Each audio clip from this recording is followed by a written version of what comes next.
slide? Okay. Okay, thank you. Okay. Thank you, Maria. Okay, sorry for that. So as I was saying, this work was done in collaboration with Igor and Alexei, and the funding was provided by NSF and the computational resources by Exceed and Frontera supercomputer at the TAC. Sorry, this is not working to change the slide. Arrow down. Okay, thank you. So our goal in this work was to investigate promising layer superconducting materials in the lithium magnesium boron system, and in numerous studies and also in a few talks at this conference has been highlighted the importance of coupling careful structure prediction with accurate superconductivity analysis. So in my talk today, I'm also going to discuss both aspects as well. So I will start the presentation by overviewing the extensive work done on the lithium boron superconductors, from its prediction and synthesis to first superconductivity analysis that were performed, and then I will describe our revisiting of the system with the Migdal-Eliashberg formulas to get a more reliable estimate of the critical temperature.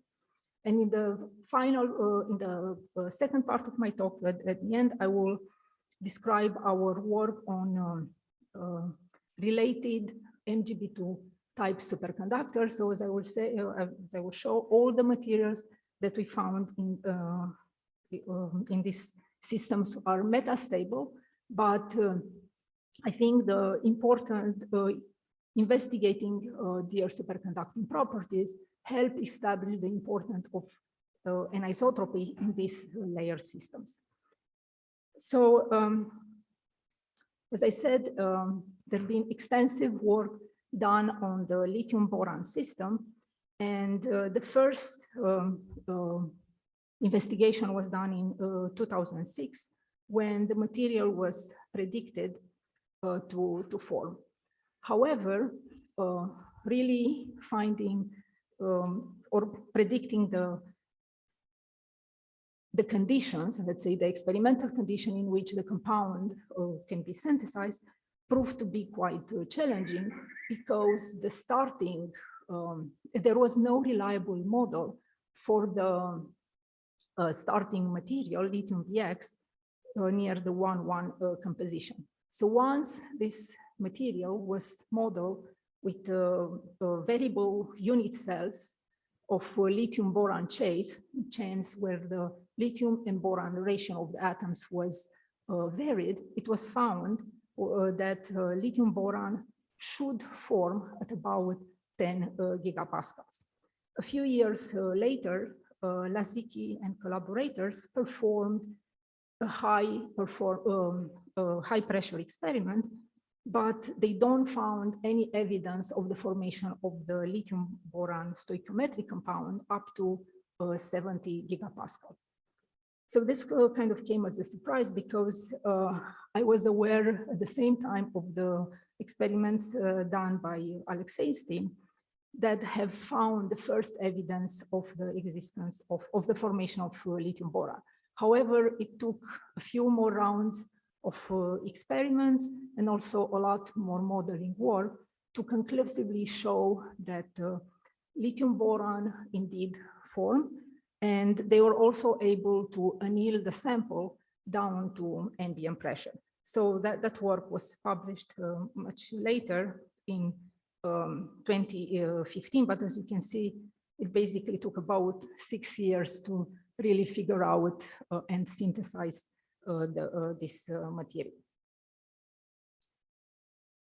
I'm not going to go into many more details about the synthesis, because Alexei is going to give some more detailed information in his talk tomorrow, and also describe a new proposed route to synthesize this compound at a much lower pressure. So now I'm just going to move and discuss the superconducting properties. And as I said, this is a review. This was described in detail in a couple of publications. So by Matteo, Alexei, and Stefano. And at the same time, Enliu and Igor Mazin have also been investigated ab initio the same system in 2007. So here I just want to overview some of the key electronic structure features that were pointed out in these original studies. And what was found is that as lithium boron is even more two-dimensional than MgB2, and in fact has a higher density of states provided by the boron sigma states. But on the other hand, it has negligible contribution for the boron pi states. On the other hand, in lithium boron, as you can see here, there is some density of states that comes from the lithium nearly free electron bands. And this is reminiscent of what's happened in calcium intercalated graphite. So despite these promising electronic features, it was estimated based on the Macmillan expression with the isotropic Eliashberg spectral function computed with quantum espresso that the TC should fall in between 10, 15 Kelvin. So as I said, the goal of our work here was to investigate lithium Ng promising superconducting materials from in the lithium magnesium boron. So within this work, we also decided to reinvestigate the lithium boron superconductor just to have the same the analysis done at the same level. So before I'm going into showing our calculation, I just want to give you just a brief overview of how we perform the our superconductivity calculation. So I'm using the EPW code, which is an open source code that comes with the quantum espresso package. And I would say the strength of EPW is that it couples the density functional perturbation theory, the strength of density functional perturbation theory with maximally localized Wannier functions. So this allows accurate calculation of electron-phonon interactions. So in other words, electron-phonon matrix elements, starting from coarse grids calculated with quantum espresso, then using the Wannier interpolation technique by calling the Wannier 90 code as a library, and then obtaining the electron-phonon matrix elements in the real space. And then you can go back on the fine mesh, basically using any mesh that you can afford. Once you have electron-phonon matrix elements, you can calculate a number of properties with EPW, among which you can solve the anisotropic Migdal-Eliashberg equation. So in this case, these are the two equations in what is called, right now a few papers have referred to this as the Fermi surface restricted, because these two equations are obtained under the assumption that the superconducting, the pairing mechanism takes place within a small Fermi or small window around the Fermi surface, and the density of states at the Fermi level is assumed to be constant. We have currently, in the current version of the code, they have also went further and have also implemented the full bandwidth description, but that has not been used in this study. So one limitation that I should point out in EPW is that we are still using a semi-empirical parameter for mu star. In a number of studies, we have calculated this by using the spin Coulomb interaction with Sternheimer GW. In fact, Christoph has done quite a number of studies, I think, in hydride disease. And I know that Antonio has done a lot of calculation recently of estimating mu star ab initio and for most systems, when for phonon-mediated superconductors, mu star falls within the 0.1, 0.2 range. So now let me go back to our calculations. So here I'm just showing a comparison with magnesium diboride.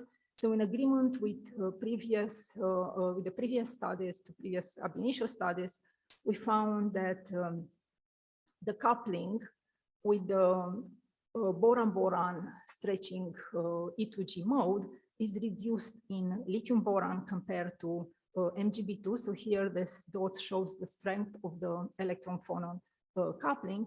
And as was pointed out by Matteo, this is due to the different dispersion character of the two bands. So you can see in MgB2, this band is largely dispersed, while in lithium boron is way more flat. On the other hand, in lithium boron, we have some coupling that comes from this very soft mode below 10 milli-electron volts. So in order to reduce, let's say, the noise or in our calculation due to the mu star, we have compared for two values, mu star 0.1 and mu star 0.2. So here I'm showing the results for mu star 0.2. But what we found is that for the isotropic case, we get very good, the same agreement that was initially predicted, that the TC will fall between 8-15 Kelvin. But when we solve the anisotropic Migdal-Eliashberg equation, we get an estimate which falls between 30-42 Kelvin. So this is a 3 order of magnitude larger than the isotropic prediction, and about 80% the estimate from of magnesium diboride. Yes. Lambda indeed is very close. Yeah, it was so I should mention all these calculations have been done right now with the pseudo dojo stringent pseudo potential from the Abinit library. So when we compare, for instance, for MgB2 with older phonons done with other pseudo potential, there are slight differences. But I don't have the plot here, but we plotted against some experimental data. And this phonon dispersion for MgB2, it's in much better agreement with experiment than previous calculations. But it's true that depending on what pseudo potential you are going to use for MgB2, you may end up with values which can vary, like 0.7 I found in the literature with older pseudo potential. So, but with this, so for the study that we've done here, for all systems we use the pseudo dojo pseudo potentials just to be consistent. So we can yes. So one thing that I point out right now, that if we solve the anisotropic equation, you can see that we get a multi-gap structure that can be associated with different parts on the Fermi surface. So the highest part comes from the mostly from the boron pi states, while the lower part from the nearly free electron states. So maybe this band resolved analysis can give an even better idea of how where the coupling comes from. So this is what we plotted here, the band resolved basically electron phonon coupling. And again, we are comparing with MgB2. So as expected, since we don't have the pi states, there is no contribution to lambda coming from the pi states. There is some minor contribution coming, at least in the decomposition, coming from the lithium states, and the dominant coupling in this case is from this sigma and NFE state. So I guess I should have mentioned here, so this is the Fermi surface and this is the cross section. So in this 3-band model, we included in the first zone basically the sigma states that are slightly coupled with the lithium states. Then in the second region, this states coming from the lithium, and then the outer part would be the pi states. One important thing in lithium boron, as I mentioned earlier, is that there is no contribution from the pi states because accidentally the Dirac cones fall exactly at the Fermi level. So, so in this original study, it was suggested that pressure and in fact also doping could move the Dirac points such that the density of states at the Fermi level coming from the pi states can be improved. And indeed, if you apply pressure, you see that there is a large variation in the density of states from both boron, pi, and sigma states up to about 5 gigapascal, after which there is almost no change in the dose. And this change in the electronic structure is directly related to basically to the change in the crystal structure of lithium boron. So basically what happens at low pressure, the lithium-lithium interlayer distance collapses rapidly, and basically the charge from the intercolumn from the lithium band is forced into the boron sigma pi states. Once this distribution is complete, there is almost no change in the density of states at the Fermi level. So so here I'm showing basically what in our calculation, what happens with indeed that you can see that the interlayer distance collapses quickly, and then there is a small increase of the in-plane boron-boron length followed by a decrease. So what we found, although in this material, the van der Waals interaction doesn't play a very important role, there is still a small shift in the pressure that describes this transition between two regimes. So in the original study, no van der Waals interaction was functional was included. So the transition pressure was found to be 5 gigapascal. If you include the van der Waals functional, you will find that the pressure point decreases to 3 GPa. So now we also looked at the superconducting properties in this system using the anisotropic Migdal-Eliashberg formulas. So here I'm just showing quickly that this is our results for the density of states. So we find similar results with Matteo's study. So the density of states from so we find that the density of states decreases, and also lambda decreases as a result of not only decreasing dose, but also losing the coupling from this low frequency mode. So at this mode has a very strong coupling at 0 gigapascal, but then basically it disappears above 5 GPa, while the higher frequency modes remain nearly constant. So as a result, the TC also drops quite drastically. So at 20 gigapascal, we estimate a TC of about 9 Kelvin for mu star 0. I think this is 0.1. So these changes are also reflected in the anisotropic gap. I'm not showing here, but I guess you can figure out from this crossing that the two-gap structure or multi-gap structure is preserved, but above 5 GPa, there is no contribution from the nearly free electron states. Then the contribution from the sigma states is really diminished. And while there is some contribution from the pi states, this still remains insignificant. So we can, as you can see from this two-band decomposition model, this most or the highest contribution to the coupling still comes from the boron sigma state.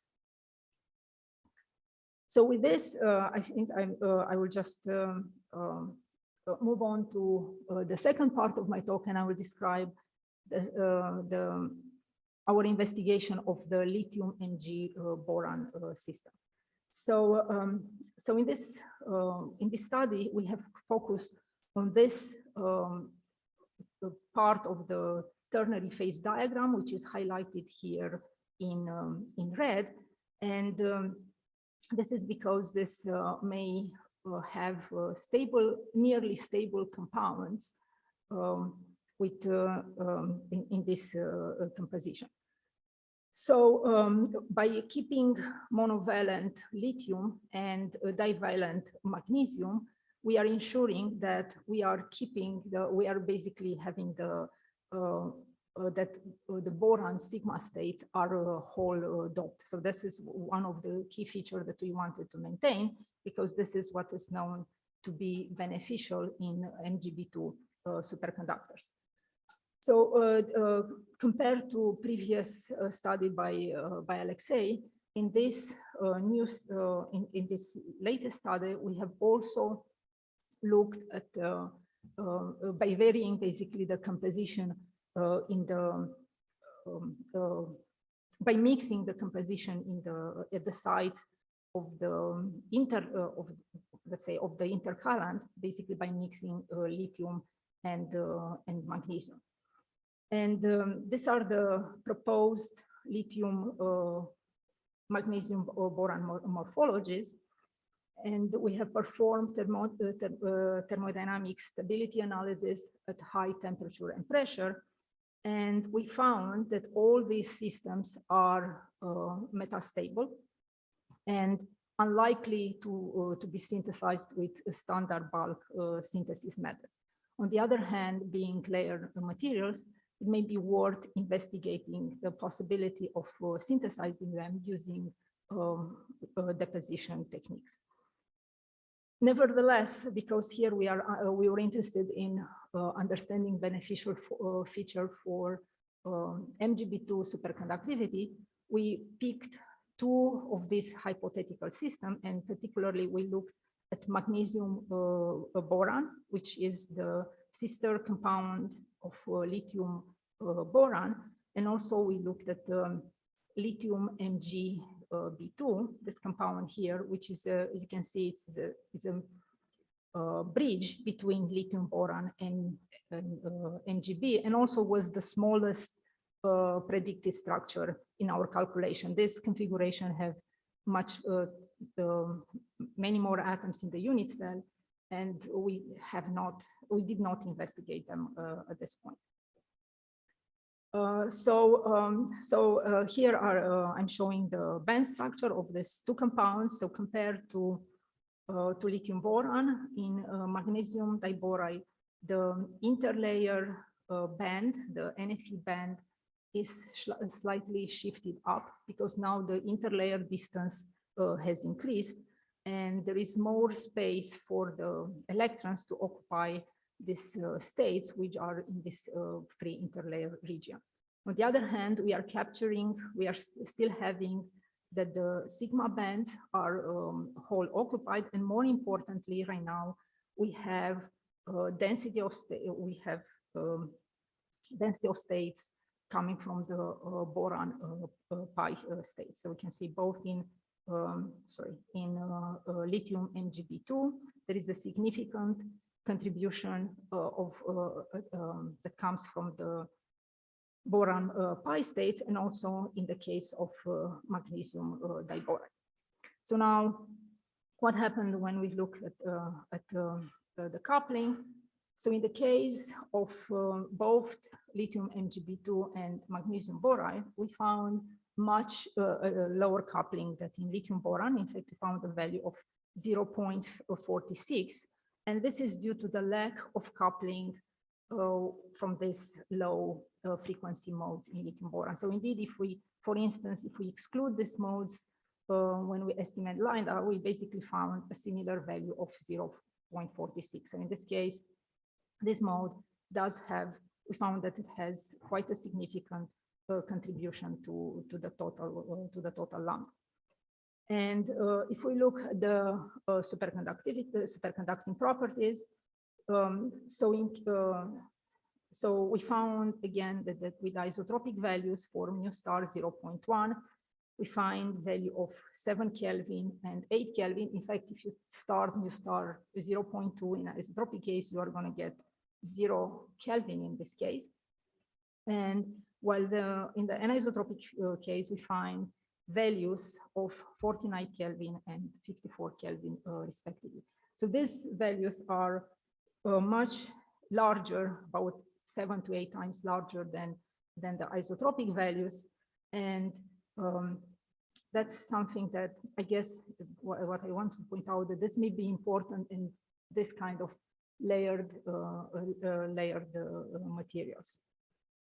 Of course, as I said, these systems are not metastable. Sorry, they are not stable, so are very not likely to be found experimentally.